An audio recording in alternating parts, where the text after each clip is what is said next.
Om Namo Bhagavate Vasudevaya. Reading from Srimad Bhagavatam, first canto, 18th chapter, entitled Parikhit cursed by a Brahmana boy. Text number 17. Tanna param punyam asamvritartham आख्यानम अत्यद्भुत योगनिष्ठम् आख्याहि Ananta चरितोपपन्नम् पारीक्षितं भागवताभिरामम्.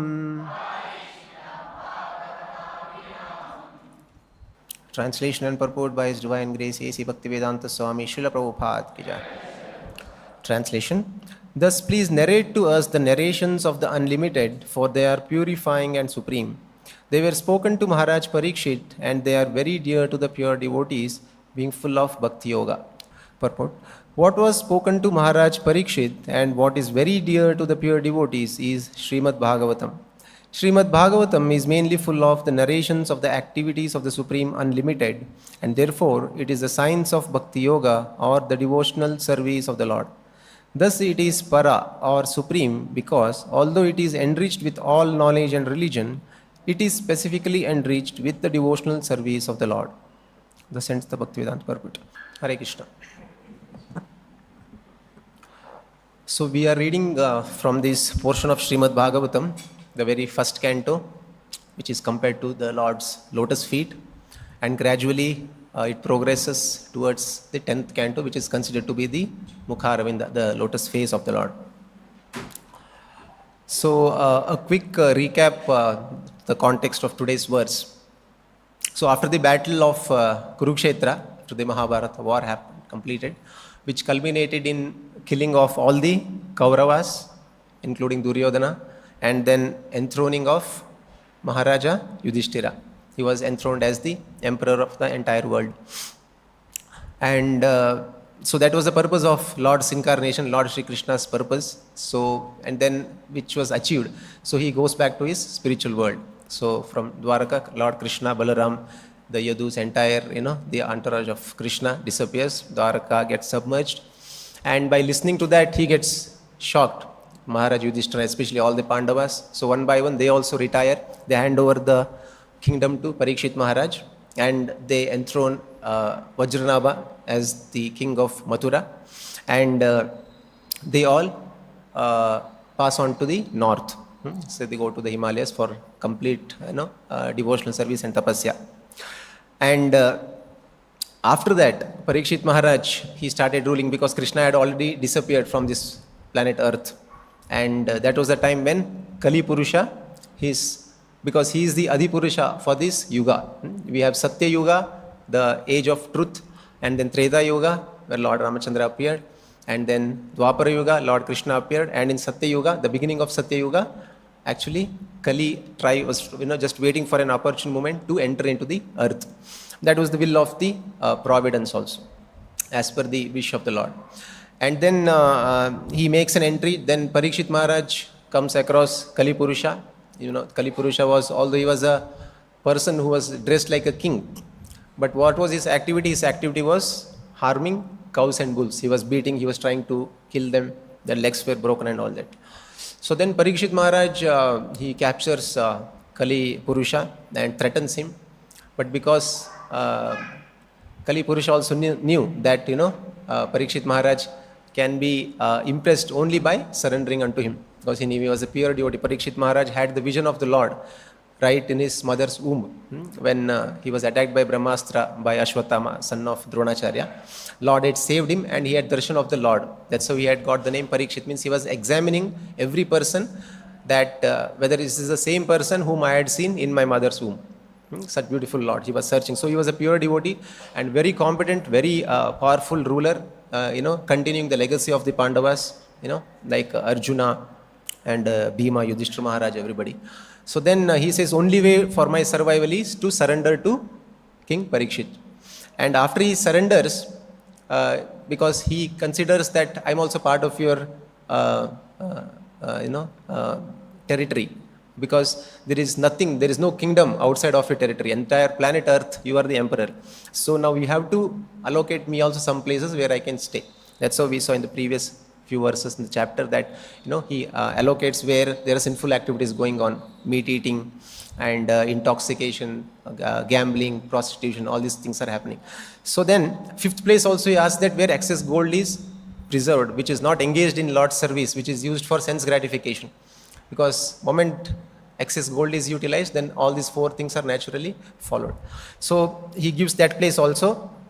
And then in the previous chapter we saw how the camera actually, this is the Srimad Bhagavatam is compiled by Vedavyasa, who is known as Trikala Jnana. He is the literary incarnation of the Lord himself. He knows past, present and future. So throughout Srimad Bhagavatam, the time frame keeps shifting from different persons, from different context. So now here what was happening is, Parikshit, because Vedavyasa, he is the compiler of Srimad Bhagavatam, and just like in the Mahabharata also we saw how Sanjaya could actually focus on a particular place of warfield between two warriors, what was happening, and then immediately he would narrate what was happening in Dhritarashtra's mind. So he was narrating to Dhritarashtra, and then he would focus on to Krishna and discussion between Krishna and Arjuna, and suddenly through the Bhishmacharya, Dronacharya, like that. So they could focus, that benediction was given to him by Vedavyasa. And if that was the capability of Sanjaya, he had that kind of a blessing from Vedavyasa. We can imagine what knowledge, what powers Vedavyasa would possess. So he actually is trying to put across things not in chronology but in a contextual way, where properly the message, the plan of the Lord can be very easily understood by the devotees, by the pure devotees. So and then this title, the chapter is entitled that Parikshit cursed by a Brahmana boy. And then we know that eventually towards the end of this chapter it will be revealed that how Parikshit Maharaj will be cursed by a Brahmana boy, Shringi, and then he had to leave this planet Earth within 7 days of his curse. So in the previous chapter itself, we came to know that how Parikshit Maharaj, because he knew of this curse, and then there was a discussion that what is to be done now. So he was very intelligent. Parikshit Maharaj was a pure devotee of the Lord. So he was searching for a person, Guru. So that's how when Shukadeva Goswami walks in and he meets him, and that's how the discussion of Srimad Bhagavatam starts. So that is one context, that one generation. And Parikshit Maharaj was putting questions to Shukadeva Goswami. Shukadeva Goswami was asking. Parikshit Maharaj was inquiring, like, what is the duty of everyone in this material world? And especially of a person who is about to die. Because everybody is going to die from this material world. Nobody is permanent here. That's why Krishna says, Dukkhalayam and Ashashvatam. This world is temporary. One or the other day, every one of us, each one of us have to pass on to some other place, giving up this body, present body. So now what is the duty of such a person? Because any other duty can be postponed, but not of a person who is about to die. For him, what is the most important activity? So such questions he puts to Parikshit Maharaj, Shukadeva Goswami, and then Shukadeva Goswami answers all the questions of Parikshit Maharaj. And then what happens in this assembly of sages where Parikshit, this discussion of Bhagavatam was happening between Parikshit Maharaj and Shukadeva Goswami, Suta Goswami also was attending.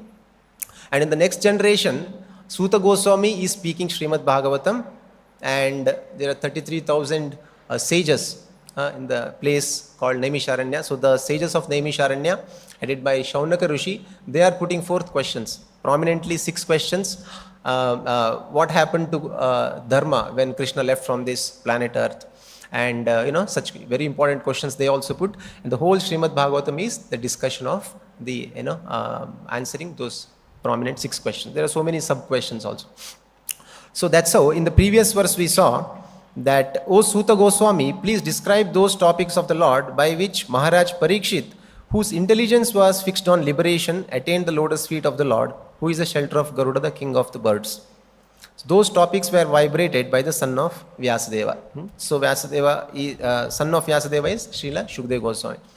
So now the sages of Naimisharanya, they are actually putting forth questions to Suta Goswami to narrate such pastimes of the Lord, because what happened by listening to those pastimes to Parikhit Maharaj? Parikhit Maharaj's intelligence was fixed on liberation, because he was sure that after 7 days I am going to give up this body. So the whole focus of my putting this questions is to understand that most important duty by which I can get liberation from this material existence. So that was in his mind, and he achieved that liberation in the end. So details will be coming in the further chapters, further cantos. So it was achieved by Shukadeva Goswami. Why? Because he had taken complete shelter of the Supreme Lord. Just like Garuda had taken shelter. Garuda achieved the title King of the Birds, King of all the birds, because he had taken complete shelter of the Supreme Lord. So similarly, Parikshit Maharaj had taken complete shelter of Shukadeva Goswami, and that's how he could attain liberation. It was very clear. And then today's verse, the sages are continuing to ask, and they are concluding. So that's how the word Tannav Param Punyam Asamrutartham. Tat means therefore. So therefore, please tell us that, how Shukadeva Goswami achieved perfection. By how did he achieve? Param Punyam Asamrutartham. Asamruta. Samruta means covering, and Asamruta means uncovered, means as it is. So Parama Punya means supremely purifying. So by the topics of the Supreme Lord, which are completely purifying and which are narrated as it is to him by Akyanam Atyadbhuta Yoganishtam. Akhyana means please narrate. They are requesting. Ati Adbhuta, very wonderful, and Yoganishtam is compact in Bhakti Yoga. It is embedded in Bhakti Yoga. It is preserved safely under this Bhakti Yoga, and which is narrated by Shukadeva Goswami. And these are not just simple plain activities. They are very wonderful. Akyahi again narrate Anantha Charitopapannam. Ananta Acharita means the divine activities of the Supreme Lord. So those activities of the Supreme Lord, which are very wonderful to hear, please narrate to us, by listening to which Shukadeva Goswami Parikshitam Bhagavatabhiramam, by narrating these pastimes to Parikshit Maharaj by Shukadeva Goswami. What happened? Bhagavatabhiramam, he achieved perfection, and Bhagavata Abhiramam, which is also not only just supremely purifying, Param Punyam, but also it is Bhagavata Abhiramam. Bhagavata Abhiramam means which is very, very pleasing to the pure devotees. So it is not just the result is great. Sometimes the medicine is bitter, but people don't like it. But the results are very great. It has to be taken. So this medicine is also sweet. Very wonderful activities, very nectarian, and at the same time it is very, very effective. The efficacy is also not compromised. So that's how they are requesting to Shukadeva Suta Goswami, which are narrated by Shukadeva Goswami, and they are concluding that please narrate to us the narrations of the unlimited, for they are purifying and supreme. They were spoken to Parikshit Maharaj, and they are very dear to the pure devotees, being full of nectarian in Bhakti Yoga. So this is the context, and Prabhupada also very nicely explains purport. As we go on, we can discuss that. Prabhupada says, what was spoken to Parikshit Maharaj and what is very dear to the pure devotees is Srimad Bhagavatam. So Srimad Bhagavatam is mainly full of narrations of the activities of the Supreme Unlimited, and therefore it is the science of Bhakti Yoga or devotional service to the Lord. So Prabhupada is telling this Srimad Bhagavatam is completely spotless, and at the same time it is very, very pleasing to the pure devotees. Why? Because pure devotees' focus is on the liberation. The intelligence is fixed on liberation. So until unless we fix our focus, fix our mind, fix our goal on liberation, it is not difficult to go back to home, back to Godhead. So until unless there is a purpose for our action, there is a goal for us to pursue. So there is no drive, right? There is no force. Suppose a student is studying because he wants to pass with flying colors, with good marks. So that is why there is a focus, there is a drive to study hard, to listen to the teachers, lectures, whatever they are saying, whichever is good, he takes. And he puts his interest in mind. Similarly, a businessman, he has very much focused on how to make profit. He is very focused that I should make this much profit. He has got plans. So until unless we have this goal of getting liberated from these clutches of material existence, our actions will not be, very focused and driven. So Prabhupada in another place interestingly narrates this one pastime. Suppose there is a person, once there was a very nice fair arranged. In today's generation, even people may not know what is fair. In olden days, it used to be like from different towns, villages, cities, huge setup like circus. It was part of these huge exhibitions, fairs, where huge ferry wheels and sometimes motor cars, scooters, they used to be driven inside that well. And so many setups used to be there, huge setup for weeks and weeks and sometimes few months also. And thousands and thousands of people would visit such a place. And so once it so happened that a group of friends visited that fair. They wanted to see what's happening in the fair, and then they wanted to cover as much as possible. Since it was very huge, and somehow there was no communication. Earlier, olden days, there was no mobile communication, mobile phones available and all that. So, and somehow proper road maps also were not, the dashboards, the signboards were also not put up properly. So somehow what happens, one person, he misses the group and he gets lost in the fair. And now what he has to do? Now for him, he has to get back to his house, because this fair is a temporary thing for him. Few hours he wanted to spend, and then he wanted to actually go back after that. Now he doesn't even know how to go back. He's completely lost in the fair. He's so much lost that he's engrossed, and later on after a few hours he realizes that he's out of his group and he does not know the way to go back to his home also. Then he starts he's asking, inquiring from people that, which is the way out.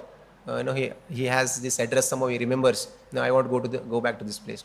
But because so many people are busy in their own worlds, and some people guide, go this, take this route, take this direction, and some don't respond to him.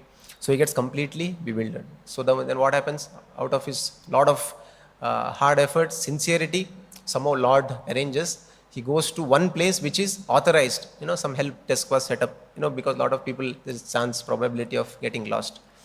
And he goes to that help desk. Somehow the person sitting there, he responds well. And then he gives him the exact roadmap.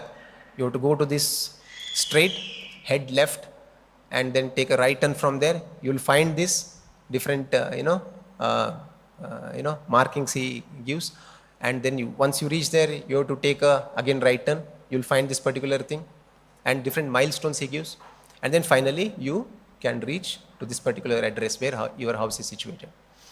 And then it's not just sufficient that he got a very good advice. Now again, he should not get bewildered by so many things that come in his way in the fair. He should not get lost. He should be fixed in his intelligence, in his endeavor to go back to his home.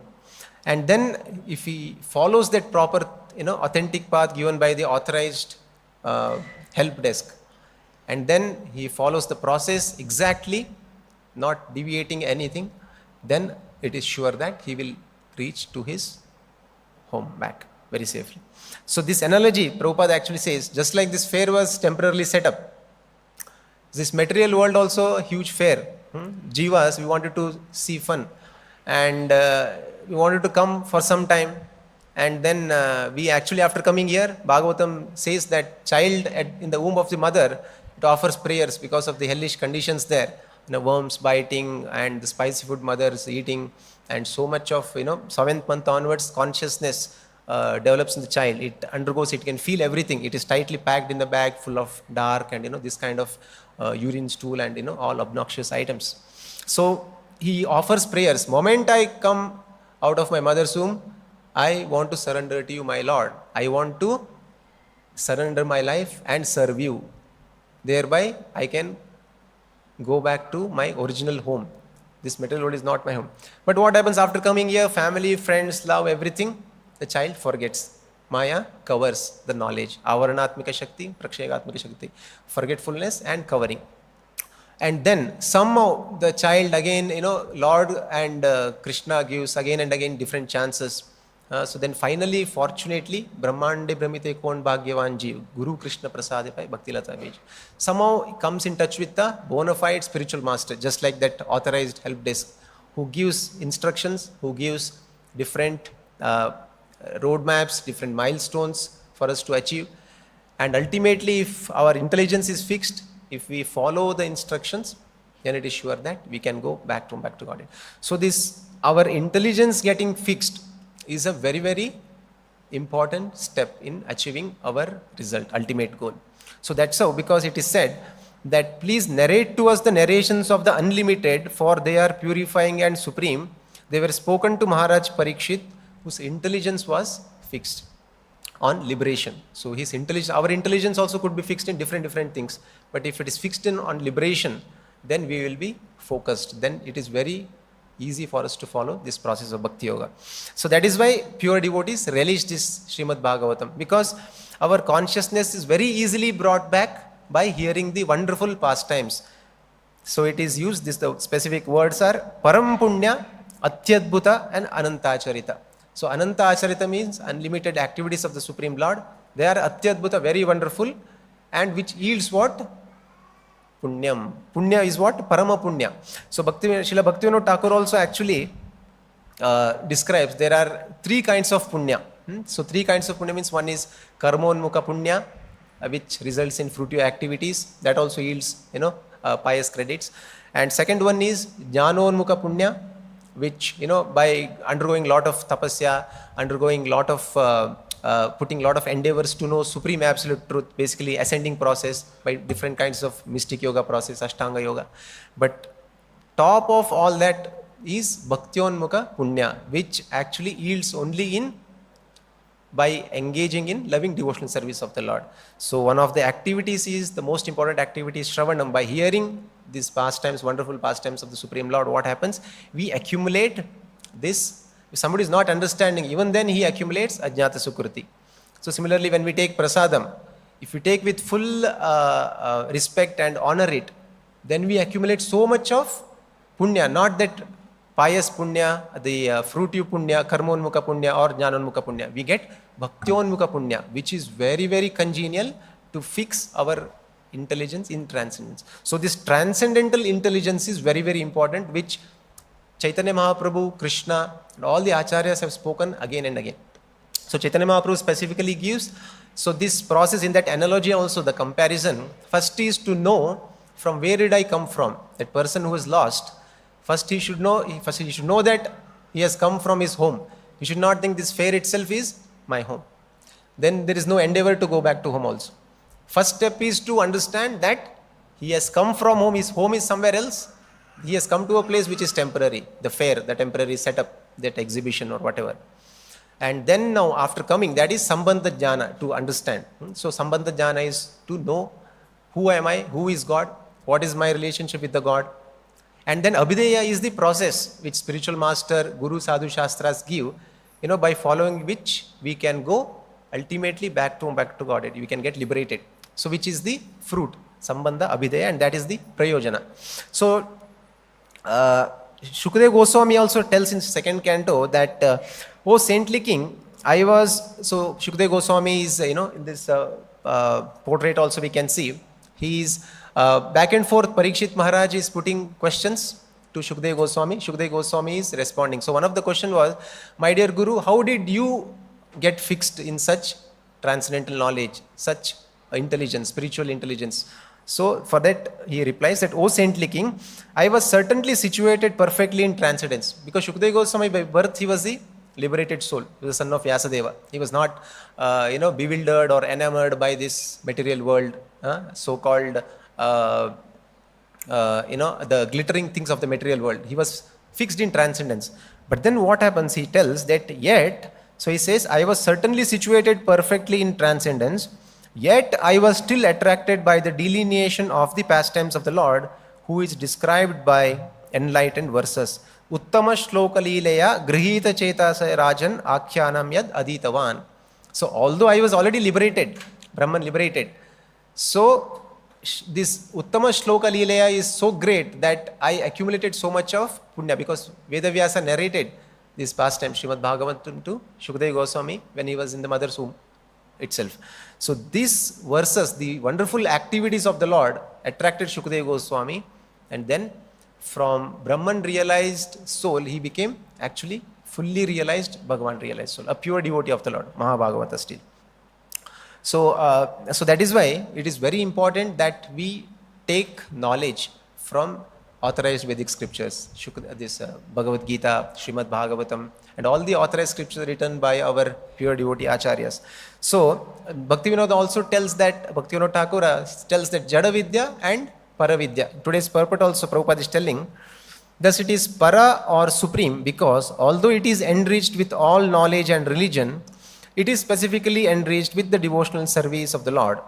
So this knowledge, whatever discussions that is happening in the entire Srimad Bhagavatam, Bhagavad Gita, it is actually para knowledge, that is supreme, the paramount, there is a word in English. So that means this is the topmost importance, paramount importance, the topmost importance. So similarly, supreme knowledge means it is of supreme importance. So Prabhupada also explains in the first verse, the very first verse of the Bhagavad Gita purport, that one will find in Bhagavad Gita all that is contained in other scriptures, but the reader will also find things which are not to be found elsewhere. That is the specific standard of Gita. It is therefore the perfect theistic science because it is directly spoken by the Supreme Personality of Godhead, Lord Shri Krishna. So because Bhagavad Gita is part of Mahabharata. Mahabharata had more than 1 lakh verses, and it was also compiled by Vedavyasa, because Vedavyasa is the original compiler of the Vedas and Upanishads, Puranas, the Upapuranas, everything. So including Bhagavad Gita and Srimad Bhagavatam. So exactly what Prabhupada is telling, Srimad Bhagavatam, the knowledge which is contained in, that is in the supreme, the knowledge. So many details are there, but those knowledges which are not to be found in any other literature can be found in Bhagavad Gita and Srimad Bhagavatam, but that which is not found here cannot be found anywhere else, because everything is there in Srimad Bhagavatam and Bhagavad Gita. So that is the specific standard says. So that is why Arjuna also was representing a conditioned soul, and just like Parikhit Maharaj was putting forth questions to Shukadeva Goswami, Arjuna was also putting forth a lot of questions to Krishna, and Krishna is trying to reply them all.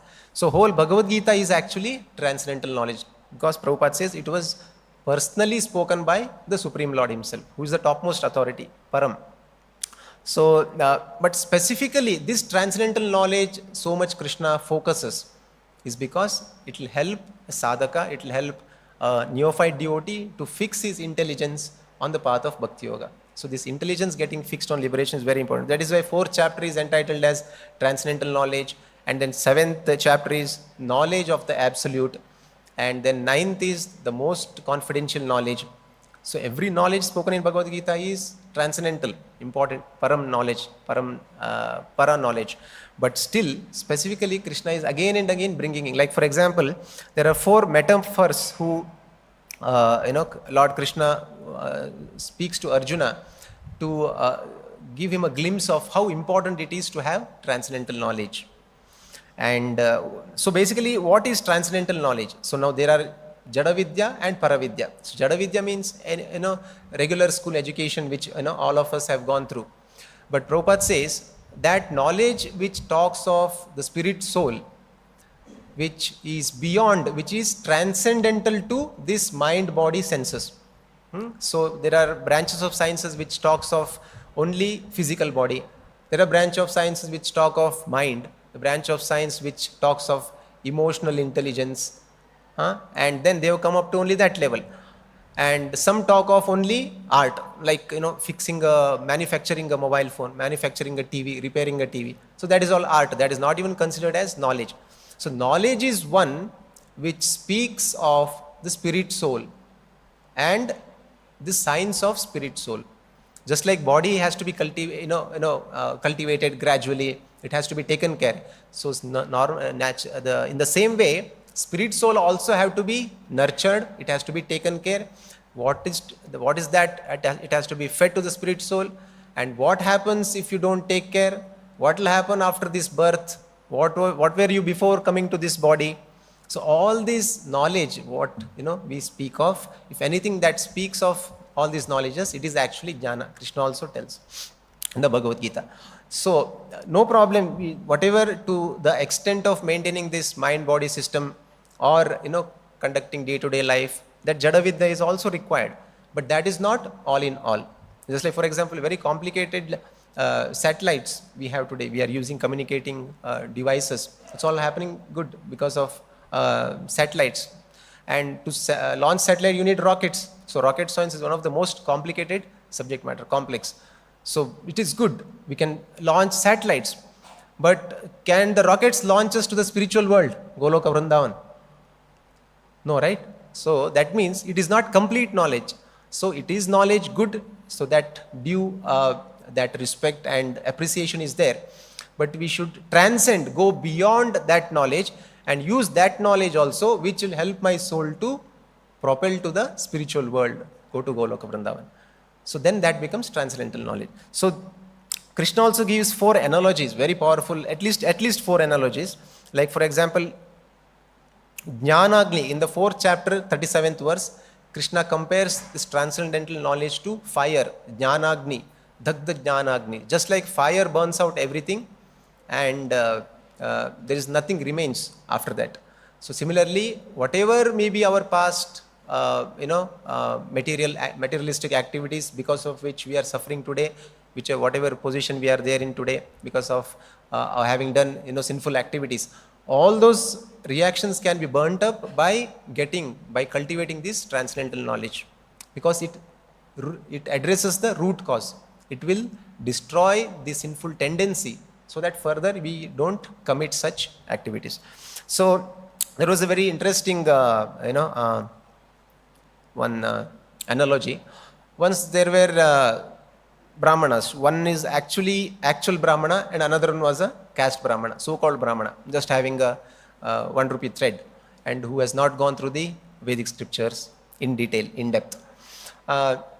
So what happens, this second Brahmana, once there was a pandemic in the village, and whoever used to eat something and throw, and that item, if some dog or some animal comes in touch with, that also used to get affected by this, this disease. And so it was instructed that whoever eats anything and throws, it has to be burnt.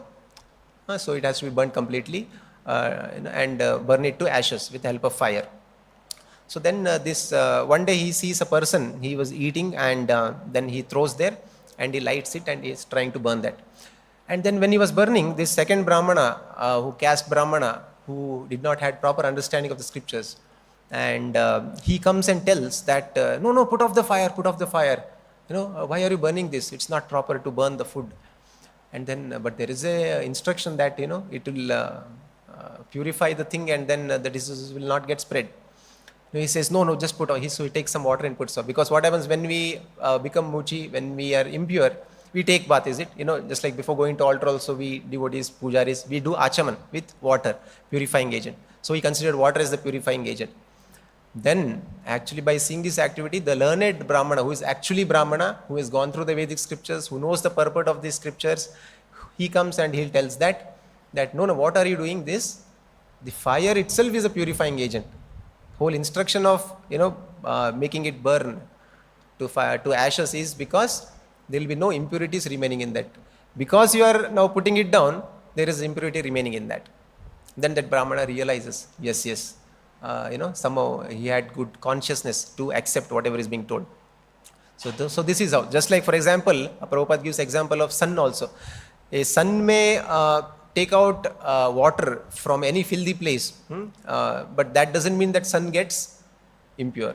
So in fact, that place where sunlight is exposed, that gets sterilized, that gets purified. So similarly, this transcendental knowledge when we have, it is compared to Jnanagni. Krishna compares to Jnanagni. And second analogy is boat. So this, just like boat is used to cross from one bank of the river to another bank. So with the help of that, we can cross, with the help of this transcendental knowledge, we can cross from this material ocean, from this material side to the spiritual side. So that also In 436 he tells. And then this transcendental knowledge is compared to a torchlight. Just like when we are in darkness, complete darkness, we cannot see anything. We cannot see even our own self. So what happens if some source of light is there, torchlight is there, then easily we can make out where are we, now what am I supposed to do, what condition. So that we can make out with the help of torch knowledge. So Krishna compares transcendental knowledge to torchlight also, by using which we can actually achieve liberation. And then transcendental knowledge is compared to another place, the 6th canto, to sword also. So when there is a tight knot, we are stuck in our situation in this material world. It's a taut, one by one the knot cannot be opened and removed. So only solution is to cut that knot. Moment we cut that knot, we are actually free. Our hands are free. Somebody ties our hands with 150 knots. Then we cannot go on removing one by one, isn't it? So easiest way is to cut the knot, and then we'll be immediately freed next moment. So like this, Krishna gives this transcendental knowledge in Bhagavad Gita again and again, trying to impress that Arjuna, when you are in transcendental knowledge, whatever you do will not affect you. That doesn't mean that he can do anything and whatever he wants. Whatever is authorized by Krishna. So he'll be able to see things in a right perspective, and in that right perspective when he acts, no actions bind him. So that is actually yajñarthat karmane anyatra lokoyam karma bandhana. So anything other than satisfying Krishna, that activity is done, that binds the living entity, because that is not the proper activity. And every activity, that is why it has to be done only to please Krishna. So by which naturally we will also get pleasure. So Krishna concludes, that's why in the yoga chapter also, by realized knowledge, one becomes perfect. In fact, Prabhupada is actually writing this in purport 6.8. By realized knowledge, one becomes perfect. Yes, when we have realized knowledge, so then we can easily become perfect. By transcendental knowledge, one can remain steady in his convictions. So now until we go to that stage of complete realization, so what is our savior is transcendental knowledge, having this knowledge, which helps us to remain in our steady convictions. And whereas, but by mere academic knowledge, one can easily get deluded and confused by apparent contradictions. Now, there are so many people who, try to find some contradictions in Vedic literatures, scriptures. That is because their intelligence is not steady, and just mere academic knowledge will not take anywhere.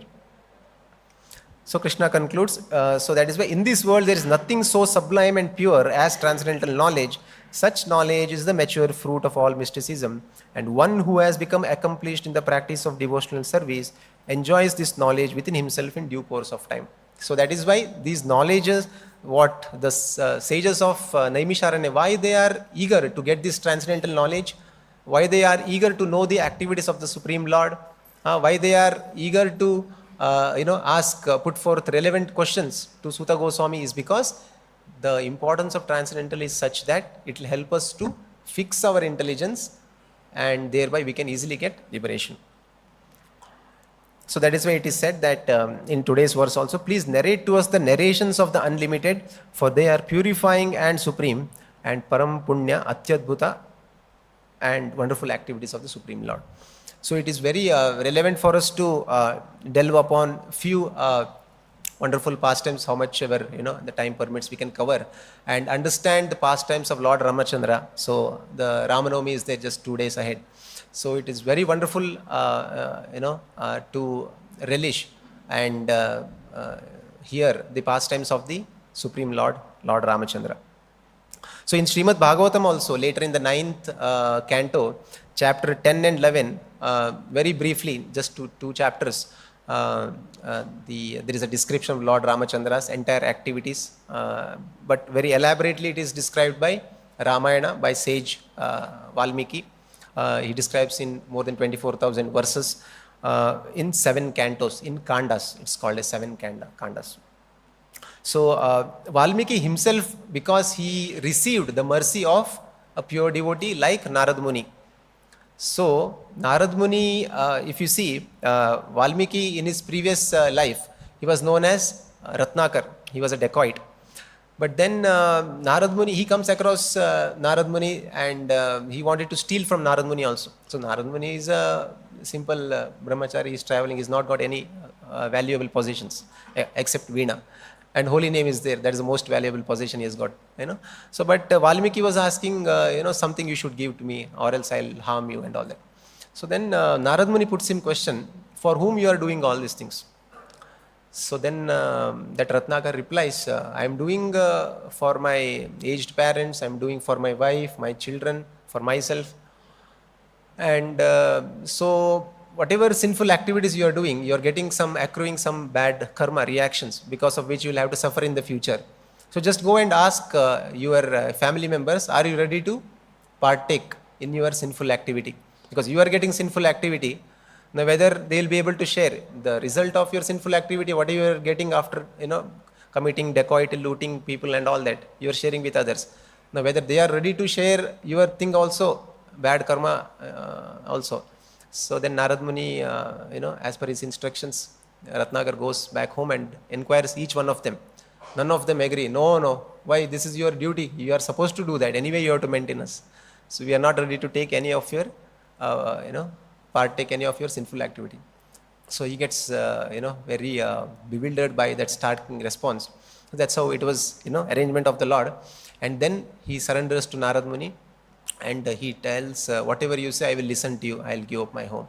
I'll serve you, because you have today opened my eyes. So Guru means Chakshur Unmilitamena Tasmai Shri Gurave Namaha. Who is in darkness, one who opens, one who shows the right path. So giving the transcendental knowledge, which is like torchlight, which is like sword, which is like a boat, which is like fire. And by doing this, what happens? We fix our intelligence. And then he surrenders to Narad Muni. Narad Muni tells, you chant holy name of Lord Ramachandra, Rama. He couldn't even chant Rama, but he was used to chant the other way around. Mara. So Maro, Mara, Mara, Mara. So like that. So because he was killing, hitting people and all those things. So then just by chanting Mara, Mara, Mara, Mara, he achieves perfection, because Mara, Rama. So in the next word, it becomes Rama, Rama. So that the holy name is so powerful. So then he compiles, and then he gets realization, he gets the status of Brahma Rishi, the topmost, you know, in the cadre of all the rishis, Brahma Rishi. So after, you know, getting the blessing of the Lord, Brahma instructs him, Lord Brahma instructs him to write this Ramayana. So he's like a contemporary of Lord Ramachandra when he was there in Treta Yuga. So he records that, and then, you know, it's very poetic form. It's so Valmiki's Ramayana is the authentic Ramayana. So we will quickly rush through the entire, you know, in a gist. So the Ramayana starts with Balakanda. So it has got different kandas, 7 kandas. Balakanda, Ayodhya Kanda, then Aranya Kanda, Kishkinda Kanda, then Sundara Kanda, then Yuddha Kanda, then finally Uttarakanda, post Lord Rama's coronation. So Balakanda deals with Lord Ramachandra's birth, and what were the auspicious things that happened, you know, when at the time of his birth, all those things. And then when he was Rama and Lakshman were small boys of you know, tender age, 5 years. Vishwamitra Muni comes and asks from Dasharat Maharaj that you know, you should actually send these boys to kill very dangerous demon called Tataka. And all throughout, Rama displays such wonderful qualities. That is why he is known as Maryada Purushottama. So Maryada Purushottama means we have to have him as our role model. We have to have Supreme Lord only as our role model, because whatever qualities, because sometimes what happens today is, in this material world, we may see some celebrity, some famous person, some rich person exhibiting some of the qualities. But all the qualities in full extent, it can be found only in Bhagavan. Aishwaryasya, Samagrasya, Viryasya, Yashasa, Shriya, and all the beauties, 6 most opulences, most commonly found opulences. But otherwise, our Lord has got unlimited opulences. So we have to we should not get misled by some so-called flashes of these qualities found in people of this material world, whereas we actually can find all these opulences, all these qualities in full in Lord, Supreme Lord, be it Krishna, Lord Ramachandra. That's how we should take these personalities as our role models. So all throughout, so Lord Ramachandra, when he was child also, so he was so obedient to his guru. This shows that how much we should be obedient to our spiritual master, our elders. So whatever we, they say to us, we have to follow it as it is. So that we very beautifully Valmiki Ramayana explains. And then he goes, but Dasharath was actually, he was a very powerful king. He says, I myself will personally come to kill this dangerous demon Tataka, or I will send my army. Please don't take my children, very tender, boys of 5 years. So, but then Vishwamitra says, no, this is what Lord has appeared. Paritranaya sadhuna vinashaya cha dushkritam. So, whole purpose of Lord's descent is to give protection to the devotees and to annihilate the demons. So, that's how he goes, and then they kill Tataka. And then from this we get to learn that how much one should be obedient to the spiritual master. And faith, that if Guru is telling something, he is not blindly telling, he has the confidence, he gives the strength to follow if we are sincere. And then he gets married also to Sita in that Kanda, and then it moves to the Ayodhya Kanda.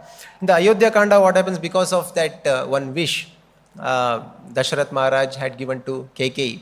So she wanted her son Bharata to be enthroned and not Rama. So just one day before Rama's coronation, so she asked this boon from her husband that Lord Ramachandra has to be banished 14 years in an exile to forest and enthrone Bharata.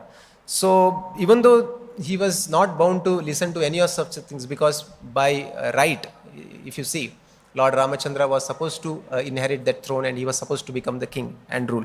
But still, to honor his father's words and wish of his mother, he actually goes.